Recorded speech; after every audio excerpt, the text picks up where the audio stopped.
Hi there, first graders. Mrs. Donahue here, and I'm going to explain Day 4 Science.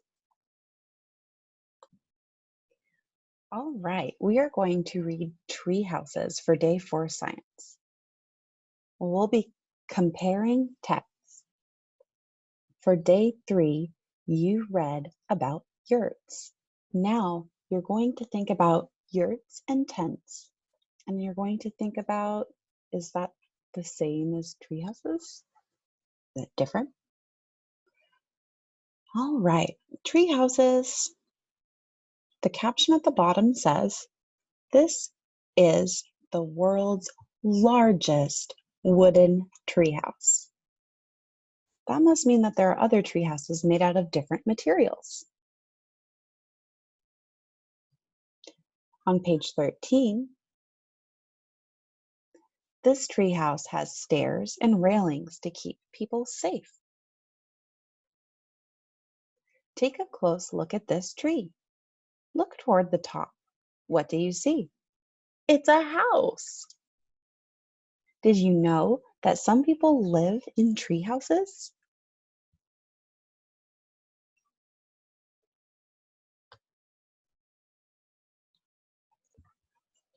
Other tree houses are just for fun. Some are good for clubhouses and forts, where you can play with friends. Tree houses are also good places to spend time alone. You can read or do homework in them. What would you do in a tree house? Now that we've read, if you need to go back and listen again, you can.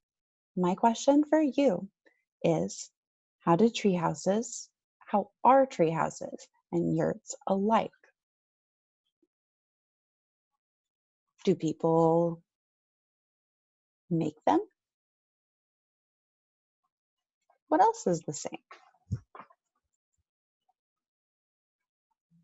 Now I'm thinking about materials. Do they use the same materials?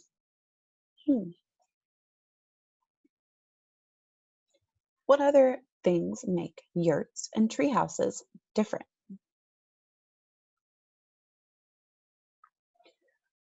Before you're finished, there are the glossary words here that might help you if you had trouble with any of our words from the book.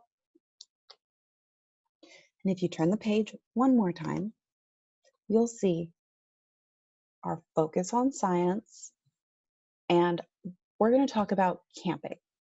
I've already put together my list of all of the answers for these questions. Before you take a look at my list and my answers, let's ask the questions. What to do? Step 1. I want you to find someone that will talk to you about a camping trip.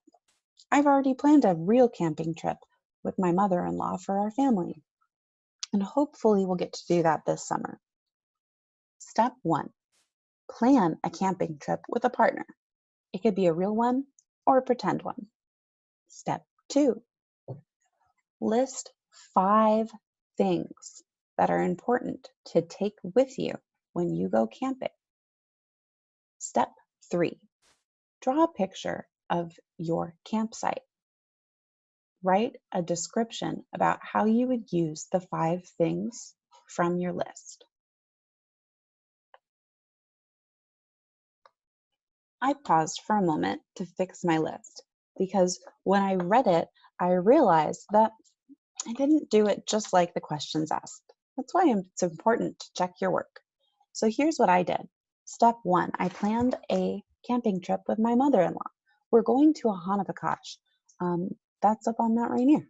It's a very pretty camping site. Step 2, list 5 things that are important to take with you when you go camping. Food and water. A tent. Flashlights. Sleeping bags. A cooler for the food. There are lots of other things I'd like to take camping with me, but those are 5 very important things to me for when I'm camping. Step 3, draw a picture of your campsite. Write a description about how you would use the 5 things from your list. I didn't write my description, but I will in the comments below.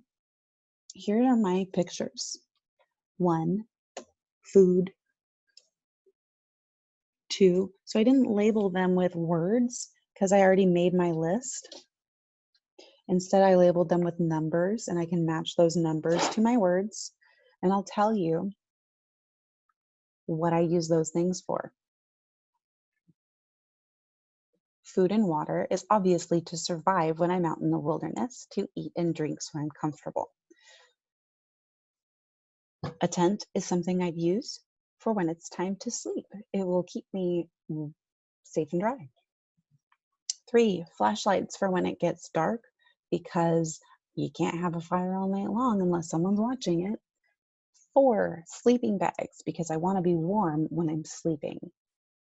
5, cooler for food, and that is exactly what it sounds like.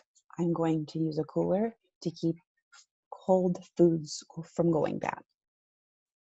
That's my list. Can't wait to see your list and your pictures.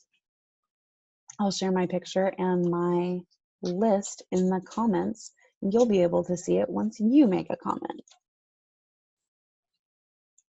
Thanks for watching.